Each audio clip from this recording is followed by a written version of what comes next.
जैसे बोलती हूँ, मैं अम्बेडकर को बहुत मानती हूँ। बेईमानों को रोकने की कोशिश की जा रही है। हमारे यहाँ अभी डेमोक्रेसी आपको कहा जाता है, लेकिन है क्लेप्टोक्रेसी। क्लेप्टोक्रेसी का मतलब होता है चोरों का शासन। विभिन्न क्षेत्रों के जो माहिर चोर थे, वह सब इकट्ठा होकर के इस समय सरकार चला। जो हमारे एग्जामिनर हैं, हाँ, जब तक ईमानदारी से ये जज करने लायक नहीं होंगे, ये लिखने लायक नहीं होंगे, examinee is better than examiner, तब तक ये चलता रहेगा। क्योंकि वो 40% दे रहे हैं, 40% ये पा नहीं रहे। ये कितनी हुई है, शेड्यूल कास्ट के कितने आइए तो देखिए। बाबा उसी करने के बाद बाबा साहब को एहसास हो गया, और बताया ना, उसी के बाद बाबा साहब डॉक्टर अम्बेडकर का आंदोलन ही पूरी तरह से चौपट हो गया।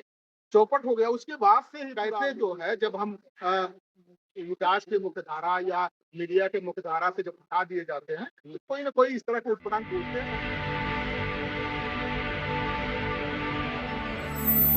जय भीम, मैं भारत और आप देख रहे हैं बहुजन समय। साथियों, आज दिल्ली के अम्बेडकर भवन में यहाँ वाम सेप का राष्ट्रीय अधिवेशन हो रहा था। यहाँ पर पूरे देश के जो बहुजन आइडियोलॉजी है उसको मानने वाले जानने वाले समाज को एक करने के लिए यहाँ बहुत कई प्रदेशों के लोग आए हैं।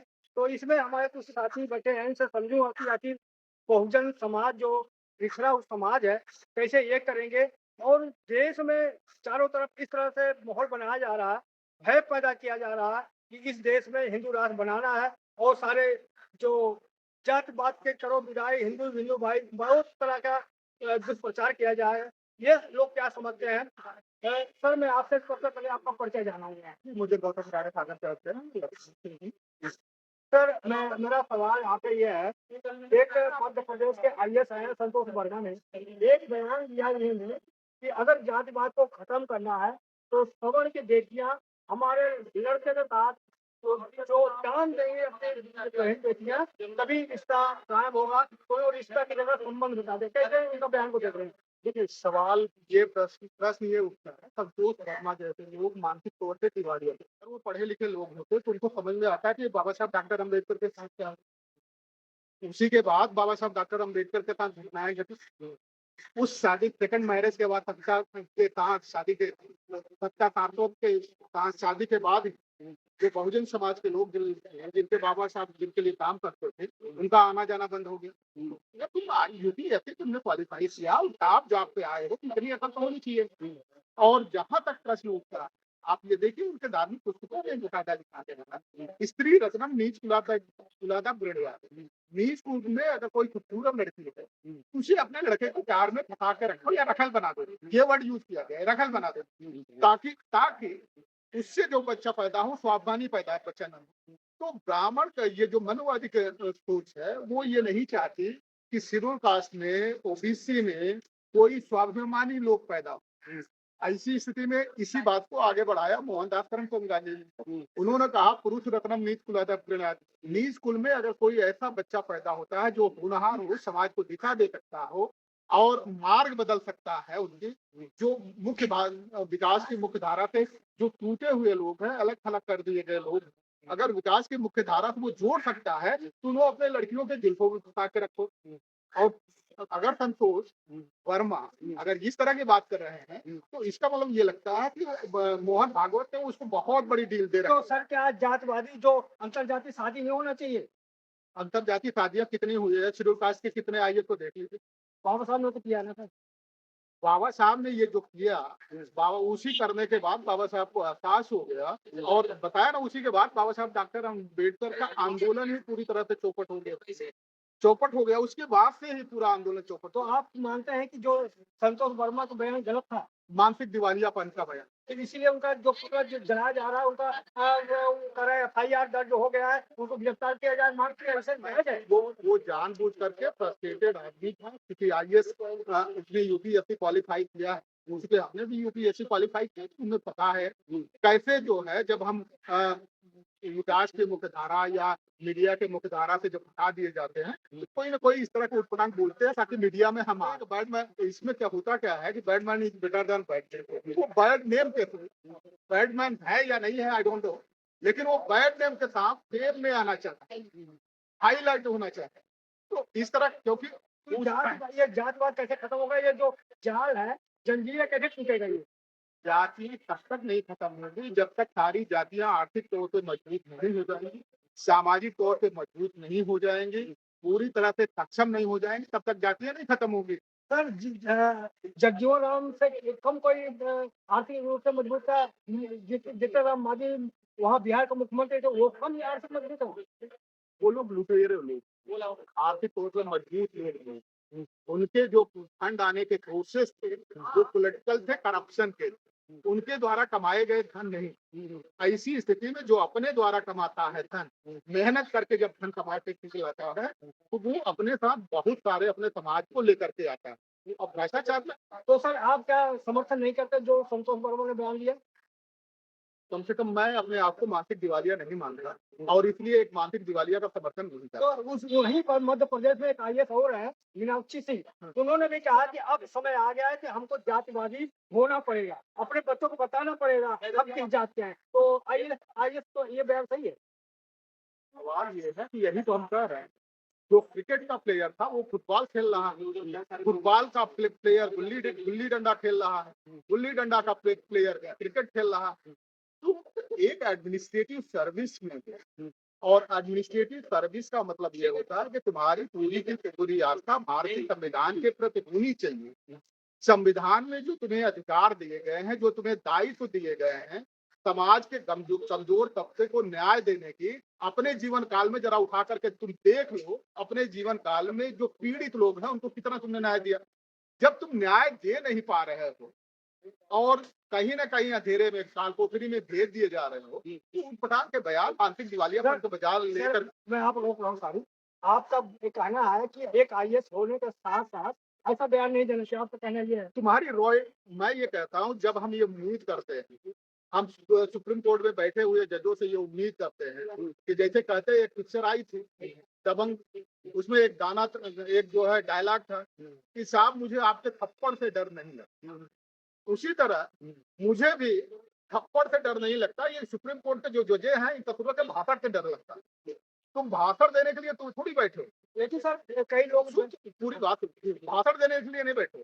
जब कोई पिटीशन वहां एकल्पी फाइल होगा, कोई जाएगा, सुनवाई करोगे तो सामने वाला, आपने तमाम लोगों का देखा होगा, सामने वाला दोषी नजर आएगा, तुम उसको डांटते हो, ऐसे डांटते हो जैसे थाने में बैठा हुआ थानेदार। लेकिन जब जजमेंट लिखना होता है तो उसके खिलाफ कुछ भी नहीं लिखते। What an answer being happened here. जी सर मैं कह रहा हूँ कि जिस तरह से उनका एक पुतला फूका जा रहा प्रदेशों का, जिसमें ब्राह्मण समाज एक हो रहा है कि तो हमारे बहन बेटियों का बेइज्जती कर रहे हैं संतोष वर्मा। वो हमने कहा कि ऑलरेडी वो जो है सुपारी, संतोष वर्मा ने सुपारी ले रखी है मोहन भागवत उसके हिंदू एजेंडे को लागू कराने।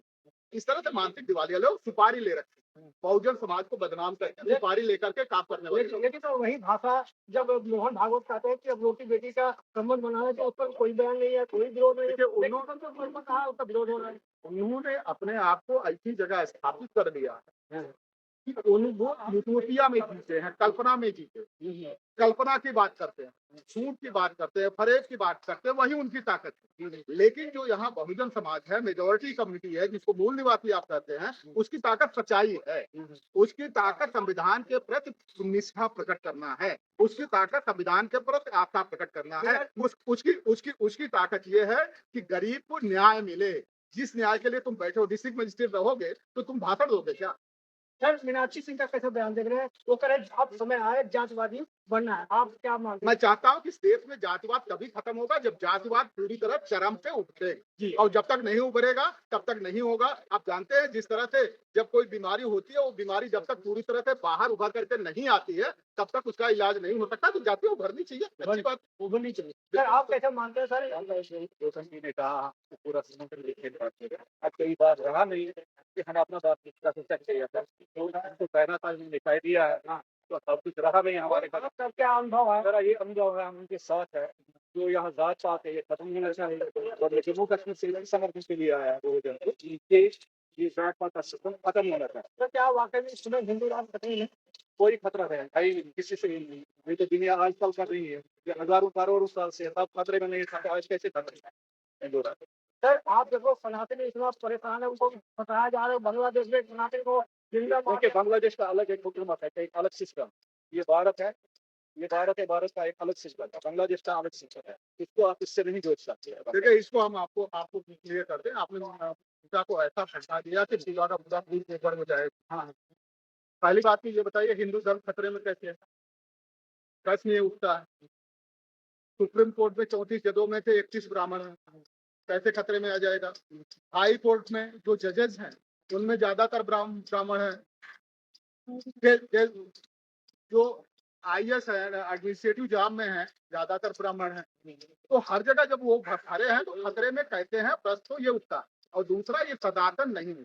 महाभारत जब कल्पना की गई तो महाभारत में शिखंडी पात्र लाया गया था, जिस शिखंडी को कहा गया कि सामने रख करके भीष्म पितामह की हत्या की गई, उसी तरह से बहुजन समाज की हत्या करने के लिए ये सनातन शिखंडी का ही रोल अदा करता है। सर पूरे देश में भोंगा मचा हुआ है कि सनातन एक मारा गया बांग्लादेश में, वो दलित था।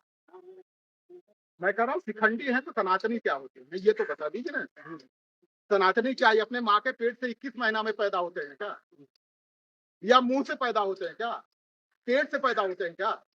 जब सभी उसी मूत्राशय से ही पैदा होकर के आए हैं, तो तुम कहाँ से हो गए भाई सनातनी, और कहाँ से हो गए शिखंडी? क्या मतलब है?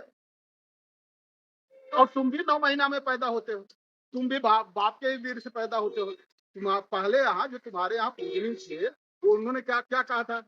ये कहा गया, ब्राह्मणों उच्च मुखम आसीद बाहु राजन्याकृता पुरुष दस यदवस्या पदभ्याम शूद्रो अजायत। ब्रह्मा के मुख से ब्राह्मण पैदा हुआ, भुजा से क्षत्रिय पैदा हुआ, उधर से जो है वैश्य पैदा हुआ, पैर से शूद्र पैदा हुआ। तो भाई अभी भी अगर तुम सनातनी हो, वही ब्राह्मण हो, तो मुंह से पैदा होकर के दिखाओ ना। और मैं तो आपसे तुम तो शूद्र ही। एक सवाल और हमें दर्शकों को समझाइए, बताइए आरक्षण जो है कब तक SC ST OBC से लेते रहेंगे? आरक्षण जो है डबल के पैसे से आता है, वो कब तक फायदा अपने कमाई से तक आगे बढ़ेंगे? ये आरक्षण सिर्फ इसलिए है कि ताकि जो बेईमानी करने वाले लोग हैं, पूरी बेईमानी करने के बाद भी एक सीमा उनसे लगा दी गई कि इस सीमा तक तुम बेईमानी नहीं कर पाओ। क्योंकि वो सीमा अगर खत्म हो जाए तो पूरा का पूरा नॉन फाउंड सुटेबल में अभी बेईमानी करने को रोकने की कोशिश की जा रही है। हमारे यहाँ अभी डेमोक्रेसी आपको कहा जाता है कि डेमोक्रेसी। एक सेकंड सुन तो लीजिए, इसको जाने दीजिए। हमारे यहाँ डेमोक्रेसी नहीं है, क्लेप्टोक्रेसी। क्लेप्टोक्रेसी का मतलब होता है चोरों का शासन। विभिन्न क्षेत्रों के जो माहिर चोर थे वह सब इकट्ठा होकर के इस समय सरकार चला रहे हैं। सर मैं आपसे जानना चाह रहा हूँ, कब तक 40% जो मार्क पाते हैं 400 पाने वाला वो दबाते रहेंगे? जब तक जो हमारे एग्जामिनर हैं, जब तक ईमानदारी से ये जज करने लायक नहीं होंगे, ये लिखने लायक नहीं होंगे, examinee is better than examiner, तब तक ये चलता रहेगा। क्योंकि वो 40% दे रहे हैं, 40% ये पा नहीं, 40% उनको दिया जा रहा है। आपको मालूम नहीं होगा कि कॉपियों में एक मार्क लगाए जाते हैं और उस मार्क से आइडेंटिफाई किया जाता है कि शेड्यूल कास्ट की कॉपी है कि किसकी कॉपी है। मार्क उसी तरह दिए गए। उसमें तो रोल नंबर होता है, नाम थोड़ी होता है। अरे वो छोड़िए, वो टेक्निक अभी जो है उसको डिस्क्लोज करना ठीक नहीं है, क्योंकि इंटेलेक्चुअल प्रॉपर्टी राइट के खिलाफ मेरे खिलाफ मुकदमा हो जाएगा। जैसे हरि प्रसाद को जेल भेजा गया था इंटेलेक्चुअल प्रॉपर्टी राइट के तहत, नवीन चावला ने भेजा था जब ईवीएम हैक करके उसने दिखाया था, तो मेरे पास भी हो जाए। वो टेक्निकल अभी हम डिस्क्लोज नहीं कर सकते, वो बताया ही जाता है। इनको मार्क इससे ज्यादा देना ही नहीं, क्योंकि उससे ज्यादा मार्क दे जाएंगे तो शेड्यूल कास्ट और ओबीसी के लोग जनरल में क्वालिफाई कर जाएंगे। और ये जो जनरल का जो कोटा है, इन्होंने ये मान लिया सवर्णों के लिए भी रिजर्व है। और दूसरा अगर आप यहाँ हमारे देश से इंटरव्यू खत्म हो जाए तो आप देखेंगे शेड्यूल कास्ट और शेड्यूल ट्राइब, ओबीसी और मुस्लिम समाज को, माइनॉरिटी समाज के लोग ज्यादा आईएएस क्वालिफाइड हैं। 2015-16, 2016-17, 2017-18 314 लोग जो डीओपीटी की लिस्ट में उनके नाम आ गए थे उसको हटा दिया गया। 2016-17 में 117 लोगों को हटाया गया। 2017-18 में 78 लोगों को हटाया गया। कंटिन्यू। लास्ट सवाल है आपसे पूछ रहा हूँ, आज 25 दिसंबर है, तो आप आज बाबा साहब ने मनुष्य को जलाया था, तो आप लोग पूजिएंगे कि उसको जलाएंगे? ठीक है, अब बाबा साहब ने जो किया था उस समय परिस्थितियां अलग थी, आज परिस्थितियां अलग हैं। हम न मनुस्मृति जलाने जा रहे हैं, न मनुस्मृति पाठ करने जा रहे हैं, क्योंकि अब हम ये मान लिए हैं कि अगर किसी चीज को परिदृश्य से हटाना है तो उस पर चर्चा करना बंद कर देंगे। उसका जितना विरोध आप करेंगे उसी में रहेगा। जैसे आज कहा जाता है कि मनुवाद का एक समर्थन करता है, दूसरा विरोध करता है, तो ले दे करके दोनों पक्ष मनुवाद की ही बात कर रहे हैं। अम्बेडकरवाद, इंसानवाद, ह्यूमैनिटेरियन ग्राउंड क्या होता है उस पर बात ही नहीं हो रही है, तो कॉमन मैन क्या समझेगा ह्यूमैनिटेरियन ग्राउंड क्या है। इसलिए चर्चा को पूरी तरह से उस ढर्रे पे लाना है। एक चीज और थोड़ा हमें दर्शक समझाए, अम्बेडकरवादी क्या पहचान है, तो हम ये अम्बेडकरवादी मानो या मनुवादी मानो, क्या पहचान है? जो संविधान के प्रति पूरी निष्ठा रखता है, संविधान के अनुसार काम करना करना हो, नहीं अम्बेडकरवादी है। झूठ बोलने वाला अम्बेडकरवादी हो न सकता है, लेकिन उसको बोलते हैं गलेबल अम्बेडकरवादी। अम्बेडकराइट को चलाने वाले कई तरह के लोग, एक हरिजन अम्बेडकराइट, हाफ हार्टेड अम्बेडकराइट और गलेबल अम्बेडकराइट। तो इस तरह के उसकी कैटेगरी है, वो बड़ा लंबा हो जाएगा, उस पर हम नहीं जाना चाहते। इसलिए अम्बेडकराइट होने का मतलब ये है कि बाबा साहब डॉक्टर अम्बेडकर ने जो थॉट्स दिए हैं उस थॉट्स को इम्प्लीमेंट कराने के लिए जो आगे बढ़े।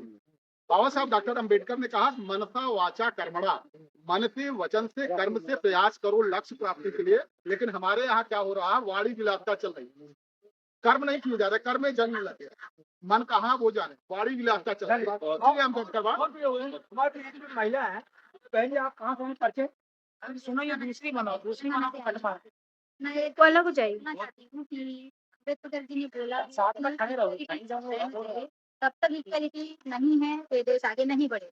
तो जब तक गरीबी हटाया जाएगा तो देश आगे नहीं बढ़ेगा। तो गरीबी की बात तो social political and economic equality जब तक ये देश में नहीं रहेगा तब तक ये देश आगे नहीं बढ़ेगा।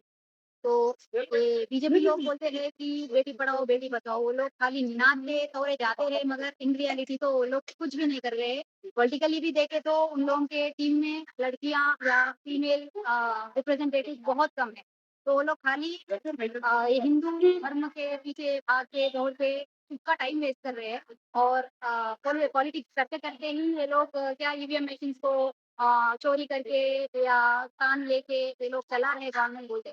मैं जनता को एक ही बोल रही हूँ, जो कौन से भी पार्टी से रहने दो, एक ही बोलना चाहती हूँ कि आप ये बात फाइट करो कि ईवीएम मशीन हटाओ करके मत बोलो। जब तक ईवीएम मशीन रहेगा तब तक हम लोग पॉलिटिकल में मतलब चुनाव लड़ते ही नहीं। मैडम, आपसे थोड़ा एक कठिन सवाल मैं पूछ रहा हूँ। आज 25 दिसंबर है, बाबा साहब ने मनुस्मृति को जलाया, महिलाओं के बारे में क्या उसके साथ ही जो आज बाबा साहब ने जलाया, इसके बारे में क्या आप इसके बारे में मैं ज्यादा नहीं जानती हूँ। अगर महिला लोगों को उस टाइम से आज तक जो बाबा साहेब अम्बेडकर ने बोला है वो तो जो बोल के ऐसे तौर पे चलना है कि लड़कियों को